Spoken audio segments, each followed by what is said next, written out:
copy of that. So, all right. So, guys, welcome to our morning call, Thursday morning mastermind.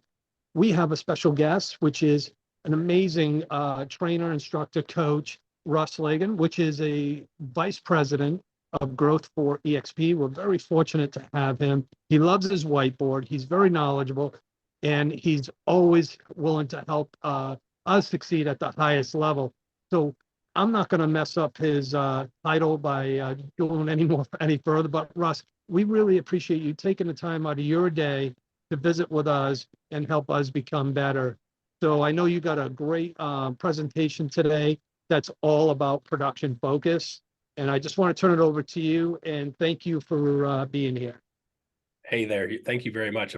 I appreciate that, Tom. Every time I bumped into you in the past, I always get a kick out of the spirit at which you engage with. And that's awesome. So happy to do this for you and happy to do this with you.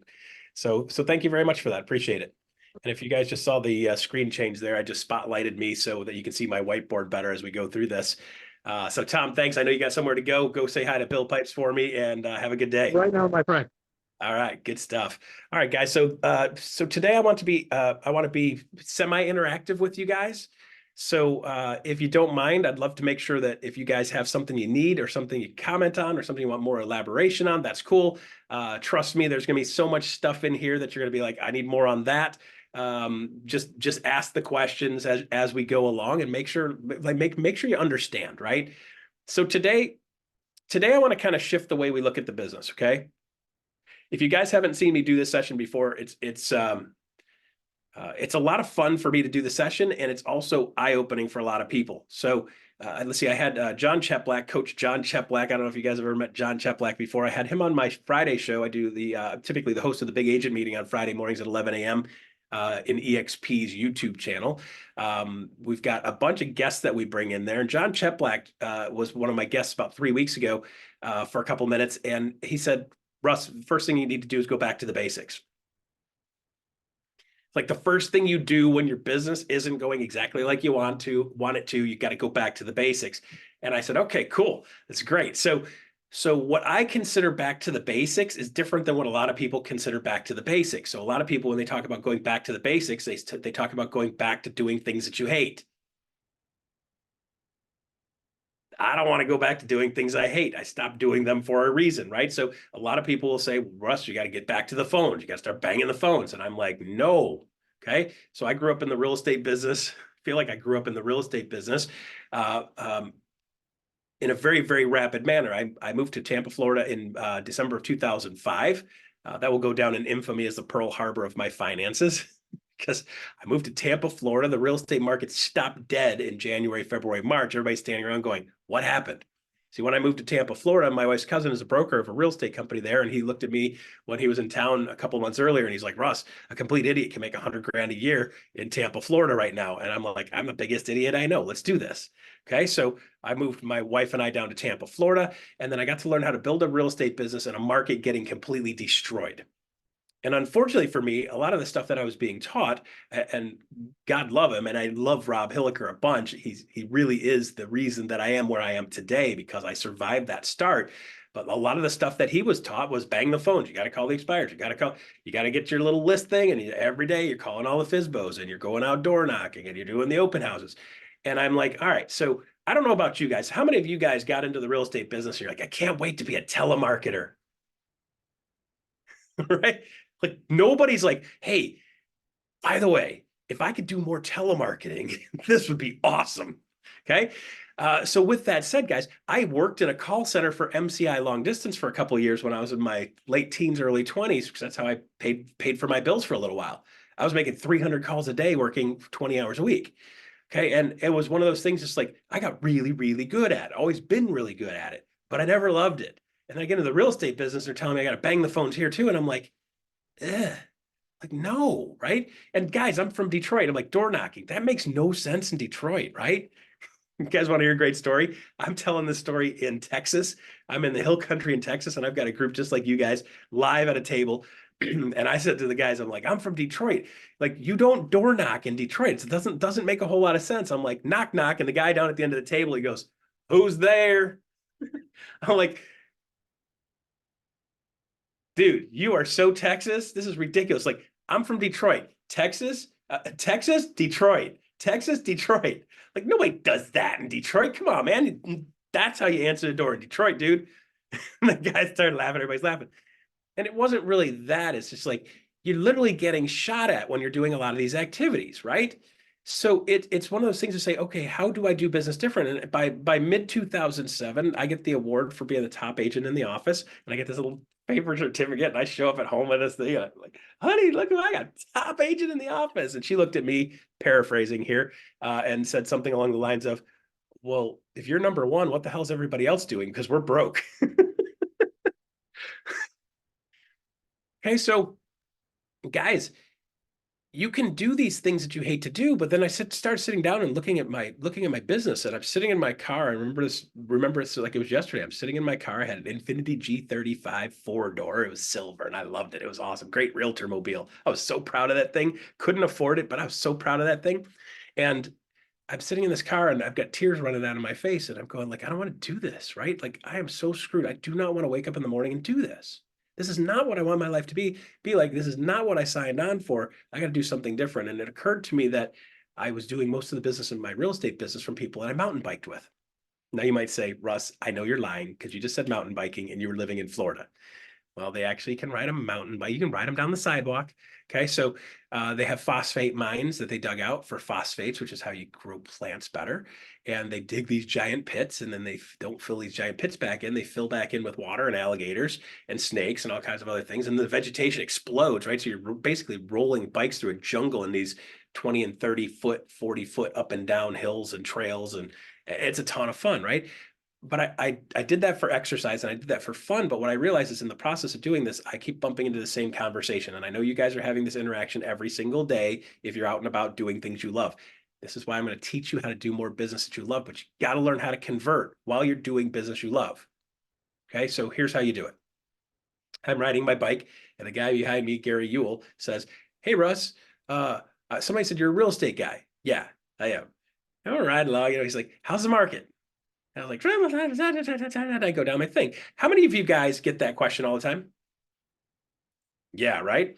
How many of you guys would like to put yourself in a position where people ask you that question all the time, more often, and then learn how to answer it correctly so that people actually want to engage with you? Yeah, that's like, okay. So here's how we did it, guys.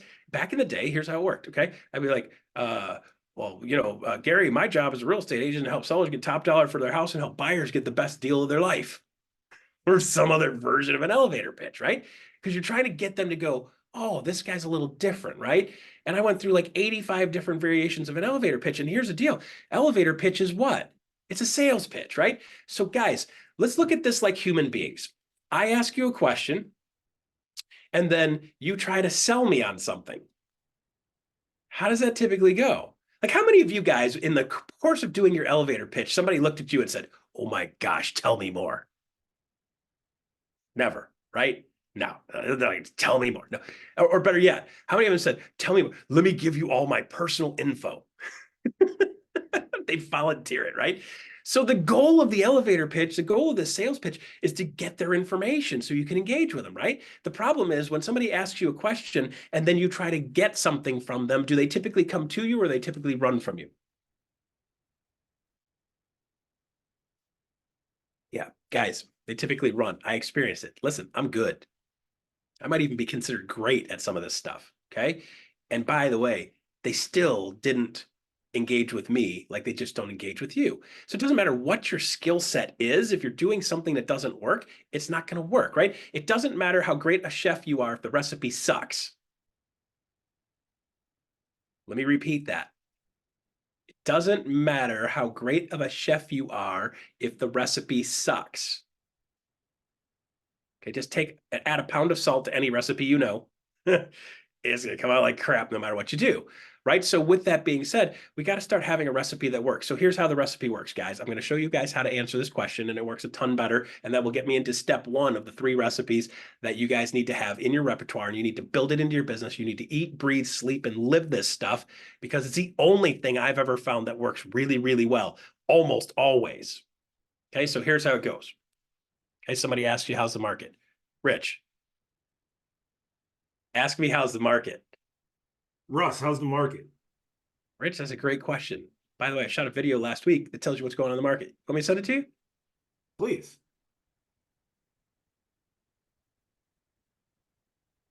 Guys, did you catch that? It's literally that simple. Okay, Rich, can you give me your info and tell me where to send it to? Yeah. Here's my number. Okay. So guys, and you plug their info in, right? It is shifting the most common interaction we have when we're out and about to something that actually works versus something that doesn't work. I banged my head against the wall, banged the head against the wall, banged my head on the wall. And what I started to find is that the more I got people actually getting my real estate market update, the more people were asking me what's going on in the market. And people would follow up with me and ask me more about what's going on in the market. And then I'd go back out riding the next time. And Gary's like, hey, man, my daughter's looking to buy a townhouse. Is now a good time to buy a townhouse? I'm like, well, if it's completely pummeled like every other thing in the market right now, yes, great time to buy it. So here's the deal. Even if it just goes back up to what it was, you'll make a mint. You're going to be up 75% on your house long term. So townhouses were down 75% in Tampa at that point. 75%. You bought it for 200, it was worth 50. Okay. You bought it at 50. Guess what? When the market starts coming back around, went right back up to 200 and it went way past 200. Guarantee you, Gary and his daughter are doing really well right now because they bought a number of properties. Boom, boom, boom, boom. Okay. So guys, it all starts off with a market update. So if you don't have a good real estate market update that tells people what's going on in the market, I want you to start one. Okay. And here's the reason why.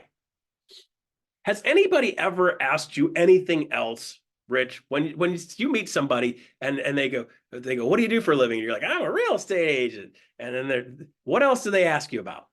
Do they ever ask you anything else? Claire, do they ever ask you anything else? I'll pick on you guys because you're my top two squares over here. Thanks, Rice. Yeah, they always ask on top. They want to know really the truth. And the biggest thing is, are the rates going to fall?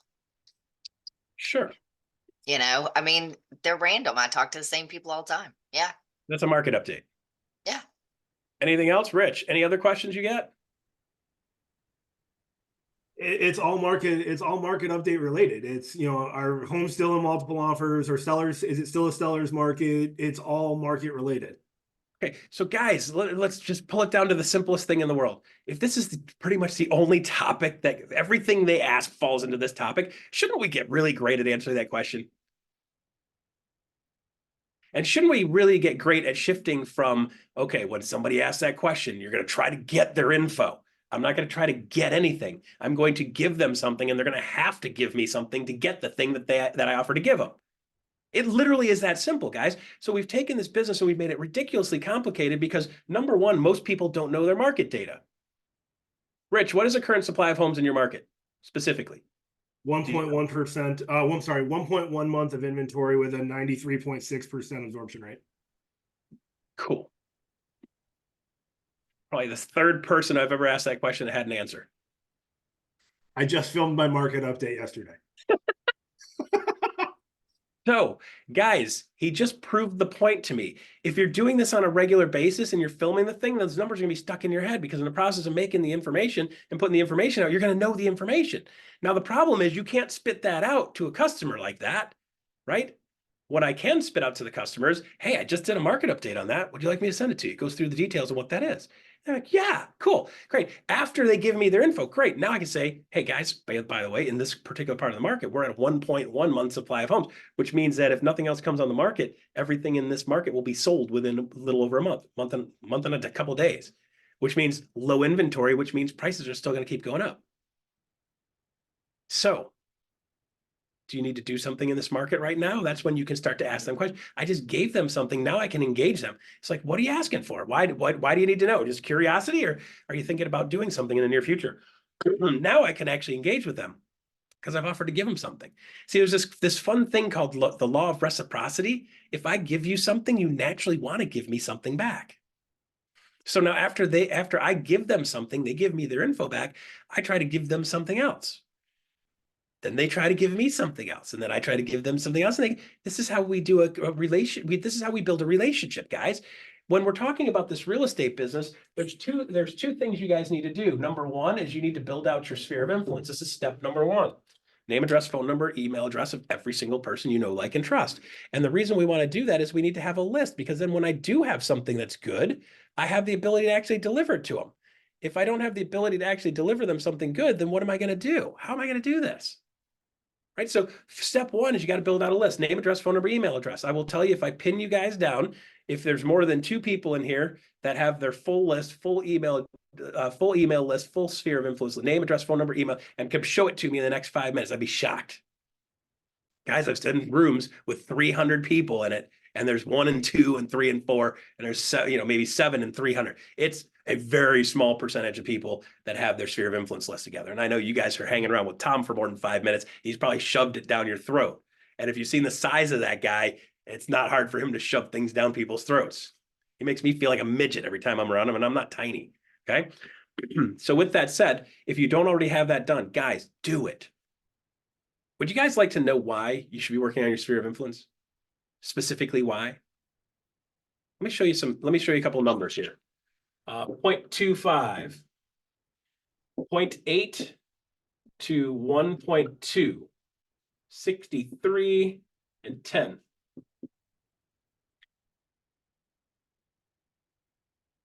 Pretty cool, huh?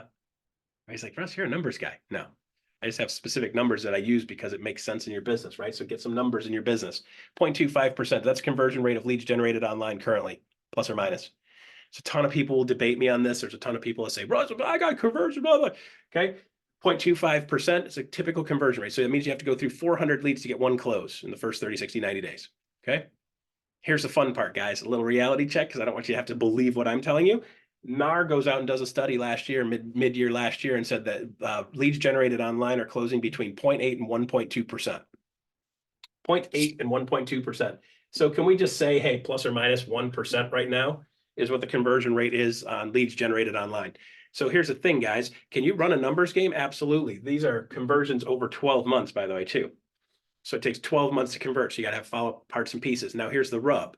The people that actually track this stuff, do you think, Rich, that they're the people that are slobs that are hacking it together? Or do you think they're probably the higher level people? Because the higher level people running lead generation, tracking it, they're probably going to be the more successful ones. Okay? Absolutely. So guys, this is the upside. And you might say, well, Russ, why 0.8 to 1.2? Well, they interviewed hundreds and hundreds of agents, and some of them have, realtor.com, they got front door, back door, left door, doggy door. They got all those different things, right? Including Zillow. Okay. So using all of those, that's what they came up with for a range. So the winners are doing this range. So if you're not super tech savvy and you don't have ISAs and you don't have thorough follow-up systems and you're not running a CRM like a pro, your number's not going to be 1%. Newsflash, guys, that's a lot of freaking work for very low return. Okay. Also, when push comes to shove and a market tightens up like it just did, and it's going to stay tight like it currently is, there's no reason this market is going to change a whole lot from what it is right now for the next year or 2, maybe even 3. We're in a classic stall. We don't have enough inventory. If you don't have enough inventory, people can't find houses to buy. So they decide not to sell theirs because they can't find something to buy. And then you couple that with interest rates going through the roof. Now you've got people saying, well, I can move to a different house, but I'm going to move to a smaller house that's more expensive and my house payment goes up. I'm just going to stay where I'm at. Okay, so there's a lot of people doing that. And then you couple that with the fact that the new households being created last year was 2.1 million, and the builders only built 800,000 houses. So last year alone, we went in the hole over 1 million houses debt, which means inventories are going to stay low. Last year, we had 4.09 million total sales for the whole year. A normal year is around 5.5 million. So guys, what happens in a market like that? Do people say, you know what, I'm willing to work with this stranger that I don't know that well because they found me online? No, this is when it starts to go to a relationship business, okay? So here's the rub. 63% of home sellers surveyed said they chose somebody they knew, liked, and trusted. So how do you become somebody that you are known, liked, and trusted? I'm going to show you a couple recipes for that. By the way, the first recipe starts off with doing a good real estate market update. See, here's the thing, guys. If you don't have credibility, they're not going to do business with you. So here's how credibility works, right? A lot of you guys have personal credibility with people. They know you, like, you, and trust. Like, I know Rich, he's a cool dude, man. I like that guy. I know Claire, she's pretty sweet. She's amazing, right? Okay, so you got personal credibility. The problem is we don't have professional credibility. Okay, so they know you, like you, and trust you, but they don't know you, like you, and trust you as their agent. Can you see where this creates problems? So what happens is we have to start doing things that help us increase our credibility with people outside of the business, so they start to see us as a real estate expert and a real estate professional. So let me ask you guys this. Has social media helped us look more professional? Not the way most of us are doing it, right? Because most of us are being, look at me, I sold a house, I got this giant key. I'm not saying don't do that, but what I'm saying is most of the people in the real estate business are like, you got to be seen. I'm like, you got to be seen not looking like a dipstick, right? You got to be seen looking and acting and talking like a professional. You got to be seen saying experty things. When I do posts, it's like, look at me. Everybody's like, oh, lovely, Russ. That's so lovely. Like, what? How many vests do you actually have? True question I get a lot. And the answer is a bunch, okay? I got a bunch of vests, a closet full of vests. I have an investment in vests. Okay. So And you always have, Russ. Just saying, that's your thing, buddy. I got a vested interest in keeping this look. Okay. I can do this all day. So guys, we've got to start doing things that are pro. For me, part of that is this is my look. Listen, I'm not saying this makes me look like a pro. I wish I could get away with a t-shirt and a flat brim hat. I wish I could do that, right? Rich. I wish I could be rich, but I can't, right? Hey. That's my thing. Okay. So guys, I dressed like this when I was in my 30s. And the reason I did is because I looked like I was 12. Running a real estate office, I looked like I was 12. So I had to dress the part so people would just automatically assume that part wasn't going to detract from me doing the business. And then you kind of get known for a look, and then you just got to double down on it. So this is part of my brand. So guys, what are you known for, right? If you're known for, look at me, I just did something, congratulations. Everybody's like, oh, that's wonderful, Claire. You just patted yourself on the back again. And all we're doing out there in the business is patting ourselves on the back or patting each other on the back. And then we have this statistic. When people are rated on trustworthiness, they rate professions based on trustworthiness. Funny enough, lawyers are higher than us. They're not very high, but they're higher than us, right? Salespeople, 3% of people said they trust salespeople. 3%. So if we go out there and do salespeople-y things, look at me, I just sold a home. Look at me, I just did this. Look at me, I just did that. I'm not saying don't do any of that, but what I'm simply saying is if we shift to saying, hey, here's something you need to know. Here's something you should see. Here's something about the business you should know. Here's something about a house you should know. Here's something about sales you should know. Here's something about this market you should know. If you start doing that, you're going to be building professional credibility. Okay, can you pepper in some personal stuff in there? Absolutely. I do it all the time. I'm more known in EXP circles when I do EXP stuff. People are like, dude, I love your woodworking. People say that to me all the time. They're like, hey, man, I love your real estate market update. They're like, I love the woodworking thing. Like, I didn't know you build bass guitars. That's crazy. Like, how long have you been playing? And I'm like, 0 years. I have no idea how to play the things. Okay. Built $4,000 bass guitars. I have no idea how to play them. Okay. So with that said, you got to have some of that personal stuff because it makes a flavor. So you guys got to start thinking, how do I create a flavor? Remember, keep in mind, guys, we're talking about getting listings and getting business to come to you. 63% of people said that they want to do business with somebody they know, like, and trust. You've got to become that person. It takes building credibility. So doing a real estate market update helps. Would you guys like to see a video on how to do a good real estate market update and then some details and a couple samples? Would you like to see that? Okay, I'll give you a link to that at the end. Good? Okay, so with that said, first things first, we got to start looking and sounding and talking like an expert. We got to start promoting that stuff. Good? All right, what's got down here? Love to see it. Okay, good. Glad you'd love to see it because you're getting it whether you like it or not. Okay, the last thing on this list is 10%. Guys, in a normal market, 10% is how you can is the number you should be able to convert your sphere of influence. Okay, because of the market shift. Let me ask you guys, how often does the average American move? Do you guys know? What do you got? 7 to 9 years. 7 to 9. In Florida, it's 5 to 8. Well, that's because they die. It's God's waiting room. And military. Okay, so typically it's fairly normally plus or minus around 6. Okay, national average. Historically, it's plus or minus right around 6. Currently, it's at 9.8. Last check I saw, it's creeped up right about 10. Okay, which means you need to stay in touch with people for 4 more years in order for them to find you useful as a real estate agent. or you're staying in contact with them and you get referrals from them, right? So you're typically working your sphere of influence. You can usually convert your sphere of influence at around 10%. It's dropped down to around 8 right now. That's a good conversion for a sphere of influence. So let me ask you guys, simple business question. Should you work all week on something that has a 1% or less conversion or an 8% conversion? Let's just say hypothetically that somebody in here is going to half donkey this. You'd have a 4% conversion rate. If you quarter donkey this, you're still at a 2% conversion rate. So if you quarter donkey working your sphere of influence, you're still double working lead generation. Well, what's interesting with that, Russ, is if you half donkey or quarter donkey, it's the same percentage of turnover in a hybrid farm.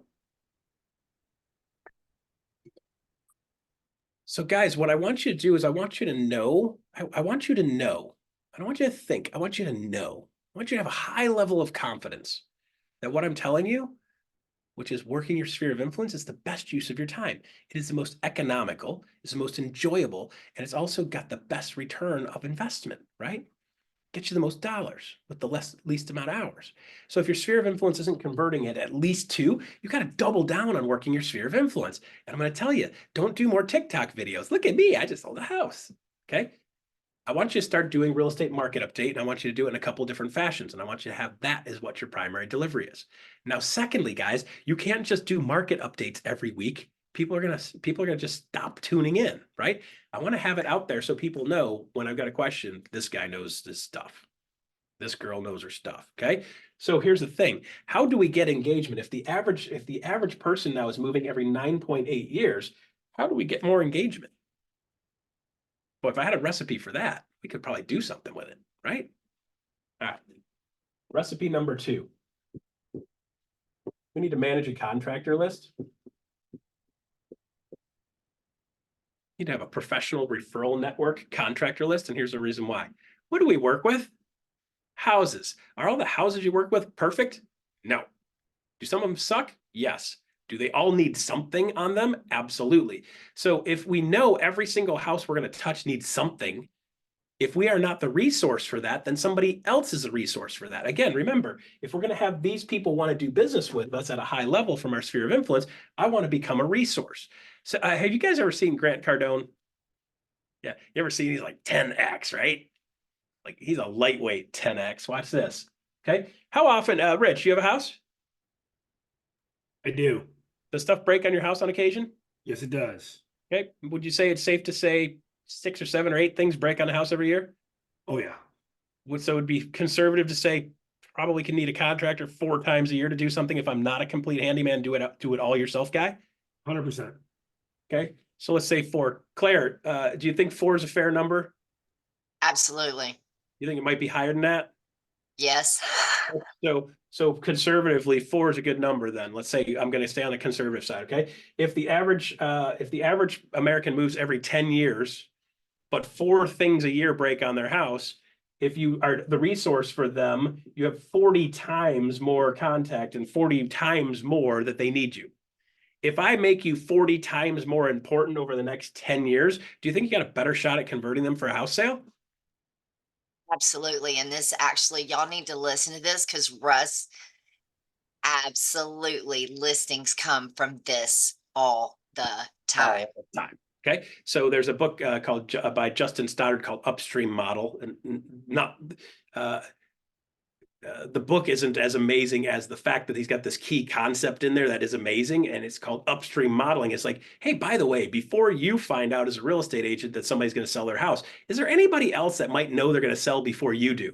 And the answer to that is yes. And the answer to that a lot of times is contractors. And let me explain it to you real simple. Okay. Hey, I live like a slob. Do you think I should touch up my paint and fix the carpets that the dog has dragged his butt across before I call the realtor to sell my house?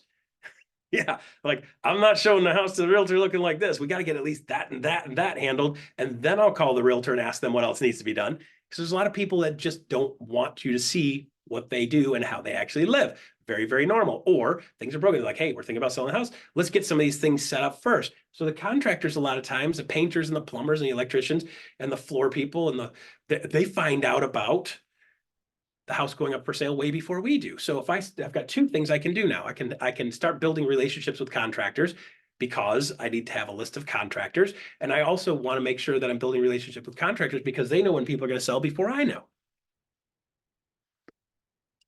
Okay, guys, so I have a list of 93 different people that touch a house that aren't realtors. Would you guys like to see that list? Okay. So what so let's talk through this, okay? So if I just added those 93 people to my sphere of influence, I'd have 93 more people in my sphere of influence. Now, if you say, okay, Russ, well, does that convert at 8%? If that converts at 8%, that's like eight or so more closings just from having those 93 people on my contractor. Wait a minute. You're saying that I just having those people on my contractor list, I have more. Yeah, because guys, by the way, the contractors live in houses too. Huh. So not only are they a referral source for you, but they also live in houses. So I could add them to it. By the way, guys, when we tracked this in the past, the contractor list doesn't convert at 10%, never really converted at 10%. It converted at more like 5%. So even then, if you're looking at more listings potential, even if it converts at 5% in the past, it's still 4 more deals every year just by managing the contractor list. But wait, there's more. I'm going to sell you guys a sham wow before this is over. Okay. Are there high-end homes and low-end homes?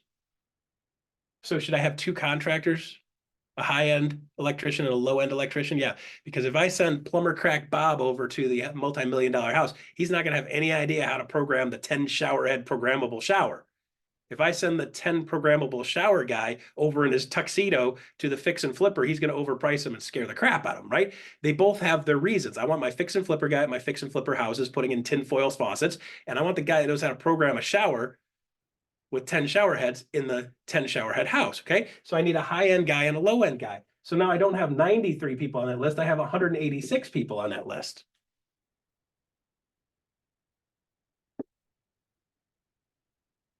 How would you guys like to sell more houses? How would you like if that business came to you? Wasn't an empty promise, guys. You've got to do this well, and you got to do this consistently, and you'll find that you become a resource for people. You become their pro that has and knows everything about the house. I'm going to have referral partners for everything that has to do with the house. So not just contractors. I've got contractors and I've got advisors and I've got tax people and I've got some of those things in here too, but the people that touch the houses parts of it. So you want to become a resource. Okay, so how do you vet them? Okay, so how do we find these contractors, the good contractors?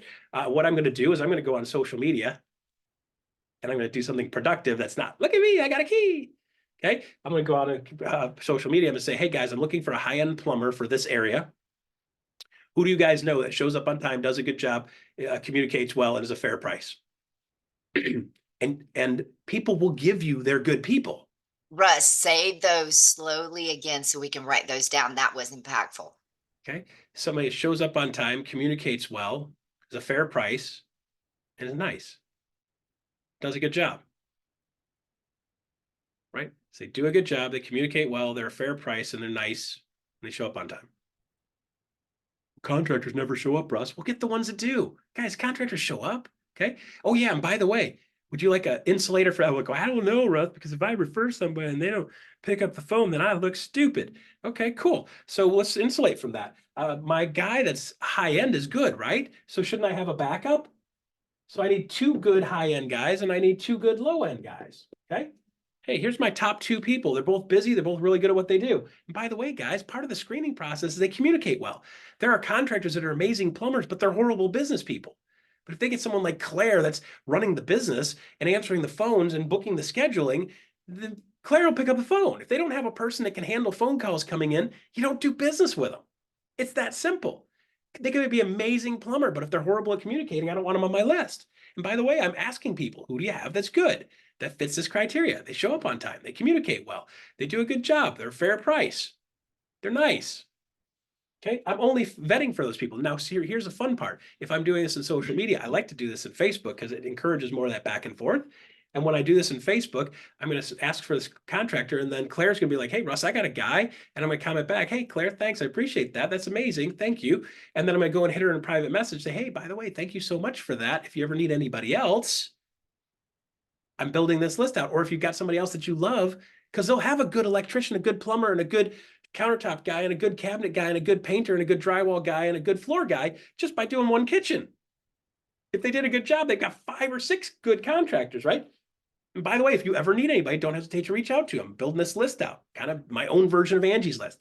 And I had a guy in a room go, well, why don't you just use Angie's List then, bro? It'd be way easier. I'm like, sure, rocket science there, brother. So you want them to go to Angie's List or you want them to come to me? Do you want Angie's List to be the resource or me to be the resource? I want to be the resource. So when people start thinking anything with regard to a house, they think about me. Oh yeah, and by the way, guys, social media done well. That's number 3 on the list, social media done well. So let's just dovetail it here right now. Okay. By the way, I've got a white paper on how to do that with the list of 93 people, and you just start checking them off as you get them. And at the bottom of that, it has a little instruction manual on how to do this. Okay. So you don't have to know everything. I've got an instruction manual for you. I'll show it's in my recipe book. Okay.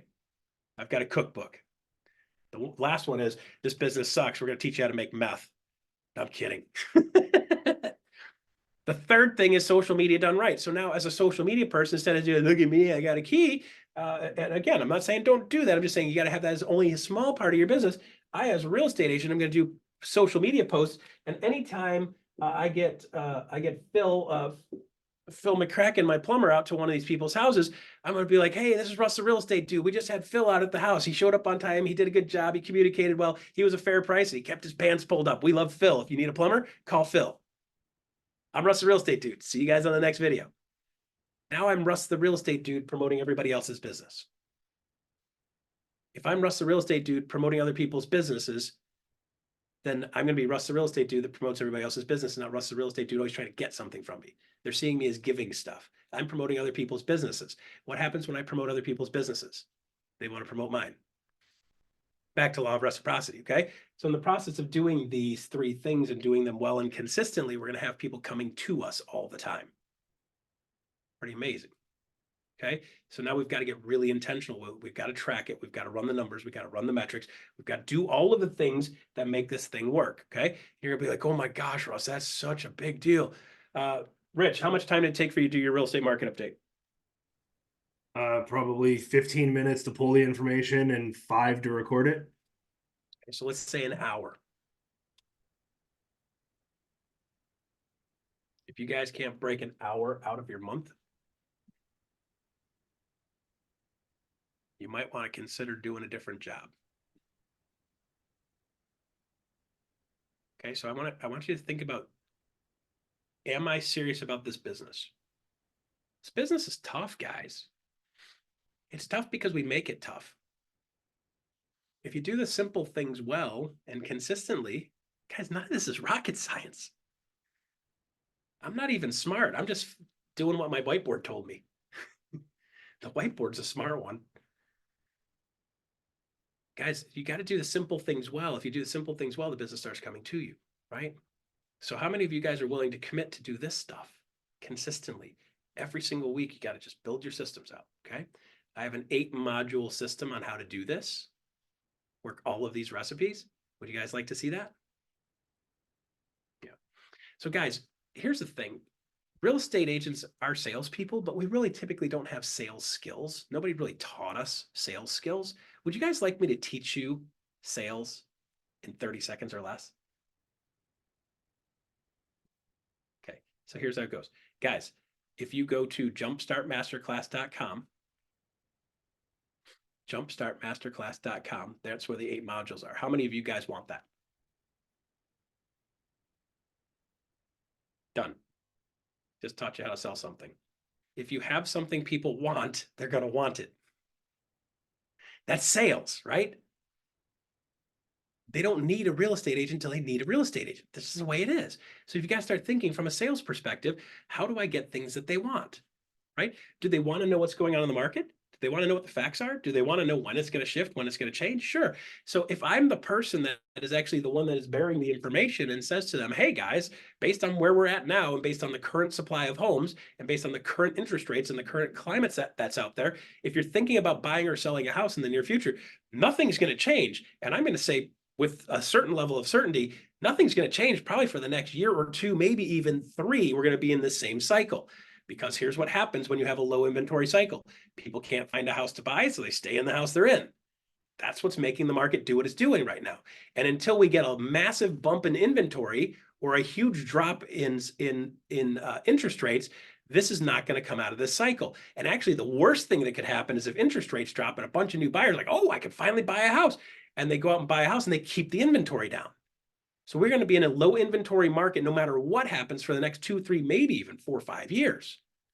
Unless something catastrophic happens, inventory goes through the roof, we're going to be in a low inventory model right now. And the reason we're doing that too is because builders stopped building in 2007, 8, 9, 10, 11, 12, 13 going into 13, builders slowed their building way down.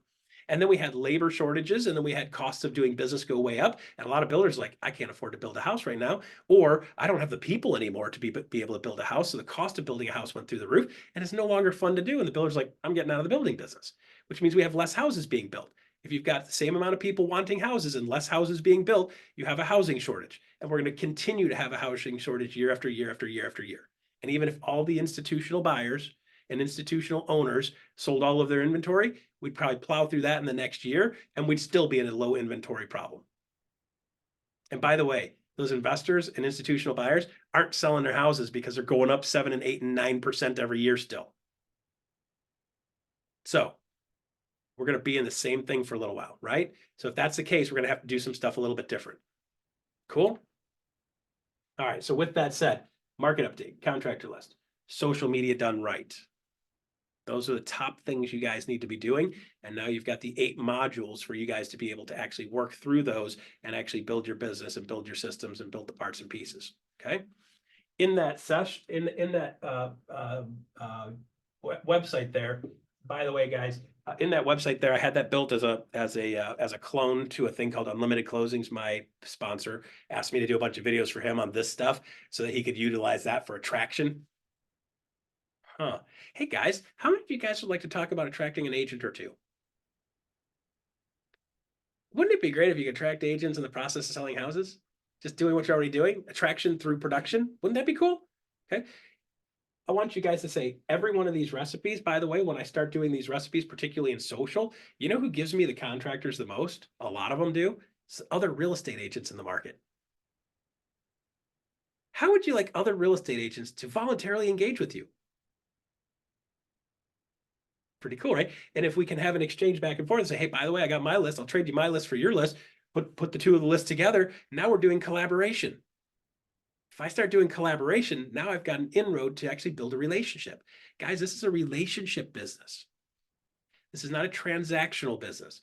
We do transactions and you can do it transactionally, but when you're doing it transactionally, your conversion rate is 1%. When you start doing it relationally, your conversion rate goes through the roof.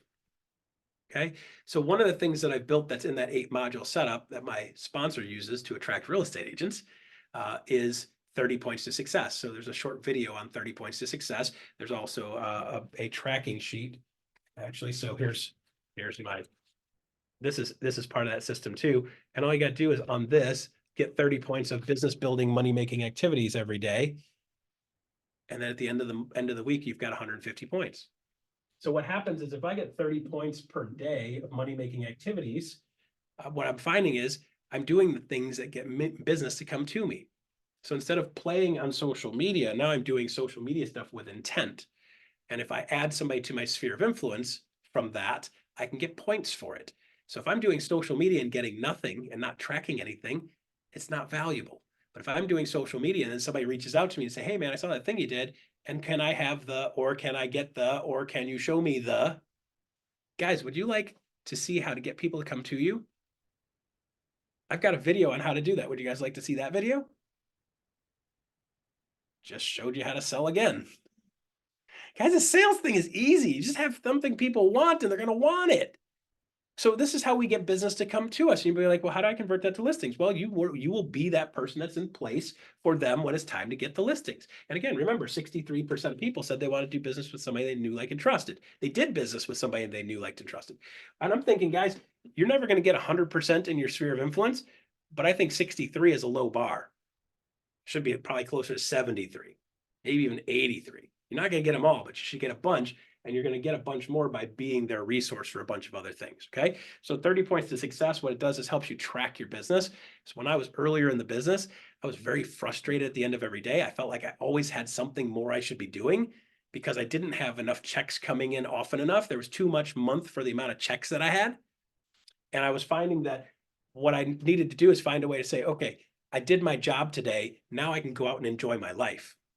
I didn't want to have to be on 17 hours a day, pretending like I was on 17 hours a day. Agents say, I'm an agent 24/7. No, you're not. That's a lie. Unless you don't sleep at all. And if you don't sleep for a little while, you die. Okay. So I know everybody's lying when they say 24/7, but nobody signed up and said, hey, I want a job that I make 50,000 a year and I work 40 hours a day. Come on, all the time. You've got, if you're working 24/7, you've got 4 freaking jobs and you're making that much money with 4 jobs. You would make more money if you worked just at McDonald's and Burger King. Do 40 at McDonald's, 40 at Burger King, you'd make more money than a lot of people do. So what I want you to start thinking is, I want you to start thinking, I'm going to do the money-making activities, block out a chunk of my day, do the money-making activities, and then I'm going to go out and do something fun. I'm going to do something I enjoy. I want you to go golfing. I want you to go walking with a walking group. I want you to go do a triathlon. I want you to go do some training. I want you to go underwater basket weaving, quilting. I don't care what it is. Go do something and do something you enjoy with people you enjoy doing it with. And what'll happen is at that point, somebody's going to say, Claire, hey, how's the market? And you're saying, wow, I'm glad you asked. I just did a market update yesterday. It tells you what's going on in the market. Want me to send it to you? Yeah. Okay. I did that on my mountain bike so many times, guys. I had my business, most of my business coming to me from doing the things that I was having fun doing. But you got to have the ability to convert it. Yeah. By the way, I have a managed contractors list. Hey, by the way, most people don't need a real estate agent every year, but you have stuff break on your house. So if you have something that breaks on your house, don't hesitate to reach out to me. I'm building a professional contractor list of only people that show up on time, do a good job, are a fair price, and are nice. So if you guys need something, don't hesitate to reach out to me. I'm Russ, the real estate dude. There's a video for you. Okay. Make sure people know you're a resource. You have stuff for them. You have something they want, and then they'll come and get it. Okay. I want you to think of it like this. I'm going to put up a hamburger stand with a big sign that says hamburgers. And guess what? Somebody's going to walk by and go, I'm hungry. I want a hamburger. And he walks up to the window. He's like, hey, man, you got any hamburgers? I'm like, you know what? I actually happen to have hamburgers because I'm a hamburger stand. It's pretty cool. And the guy's like, hey, you want this hamburger? And the guy's going to go, uh-huh. Guys, it's sales, right? What we're doing is we're putting up our sign and telling them what we're doing, but we're not out there. You're not out there panhandling hamburgers. Hey, man, you want a hamburger? If you had a guy on the corner walk up to you and be like, hey, dude, you want a hamburger? The answer is no every time. Like people panhandling him. I don't even want water bottles from the dude that's selling water in the street. It's like, I don't trust that guy. It might be nothing wrong with the guy, but I'm not trusting a guy selling water bottles on the street. That's just not it, right? I'll buy them from the store, but I'm not getting it from some dude walking around. Hey, you want a water bottle?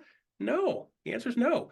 But that's how we approach the business. So I want you to start saying, I'm going to put up the stand, be a resource, and have people come to you. Does that sound fair? Cool. Now I'm going to take a breath. You guys are welcome to ask some questions. How does that sound? Let me move this thing here. So Russ, I find this awesome. We have one of our awesome agents, Tawanda, who's on this call with us this morning. And just yesterday, she was having some issues and making sure she needed to build a bigger list of contractors. So this is like, thank you so much. This is like spot on. And one of the things that I think is funny, because most of my sphere knows that if they need something, any contractors, anything, they call me and they're like, we know that you have low standards, but they produce at high quality, because I tell them, I said, number one, they're clean. Number two, they don't stink. And number three, they have all their teeth, and they laugh. However, they understand that I have different price points, just like what you said. I have general contractors, I have handymen, I have lawn people, I have all of those lists. Yep. And thank you so much for placing it in a position instead of just sitting back and holding on to that list. We're able to contribute. Yep. So that was a great connection. Thank you. You're welcome.